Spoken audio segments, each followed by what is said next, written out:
Ramadan has a direct impact on one of the major activities of human beings, basic necessity, core physiological need, that is eating and drinking.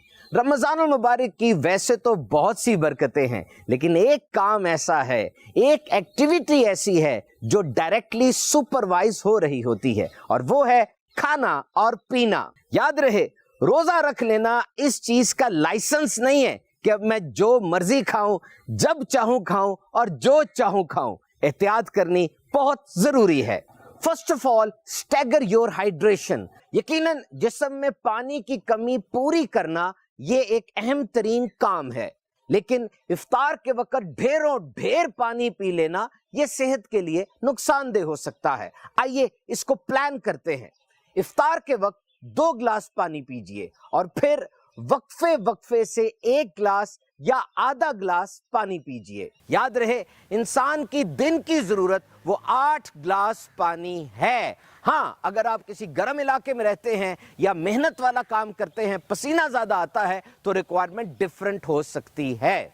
चीनी से भरे खाने, sugary foods, ये भूख और प्यास दोनों को बढ़ा देते हैं, and they are having almost no nutritional value. इनमें ग़िज़ाइयत भी बहुत कम होती है। हाँ, मुतबादिल के तौर पर आप घर की बनी हुई रस मिलाई मुनासिब मिकदार में इस्तेमाल कर सकते हैं। याद रहे, हमें दिन में 6 चम्मच चीनी चाहिए होती है, जो पहले ही हमारे खाने में मौजूद होती है। Ketchup is considered to be one of the most used and favorite condiment across the globe. Ketchup पूरी दुनिया में बड़े शौक से खाया जाता है। यहाँ एक एहतियात कीजिए, बाजारी केचप नहीं बल्कि घर में केचप बनाएं और उसमें चीनी और नमक कम से कम इस्तेमाल करें। और आज एक माइंडसेट बन गया है, जैसे ही इफ्तारी की सोच आती है, साथ ही पकोड़े और समोसे भी जहन में आते हैं।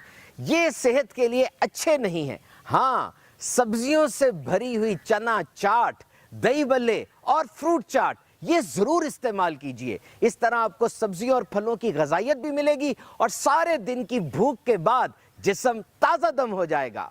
सहरी में पराठे और दीगर ऑयली चीज़ें ये कोई अच्छी चॉइस नहीं है, क्योंकि फिर सो जाते हैं तो डिस्पेप्सिया, तेज़ाबियत, सीने की जलन हो सकती है। वन गुड सजेशन होना तो ये चाहिए कि अच्छी नीयतों के साथ नमाज फजर के बाद कुरान मजीद की तिलावत करें, जिक्र व अज़कार और आदो वज़ाइफ में मशगूल रहें। हाँ, one important advice, choose the food which releases energy slowly. ये बहुत अहम बात है।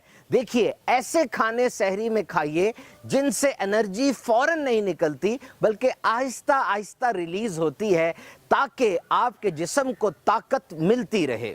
हदीस पाक में है, आदमी अपने पेट से ज्यादा बुरा बर्तन कोई नहीं भरता। इंसान के लिए चंद लुकमे ही काफी हैं जो उसकी पीठ को सीधा रख सके, और अगर ऐसा ना कर सके तो 1/3 खाने के लिए, 1/3 पानी के लिए और 1/3 सांस के लिए। याद रखिए, Ramzan is just like a training phase.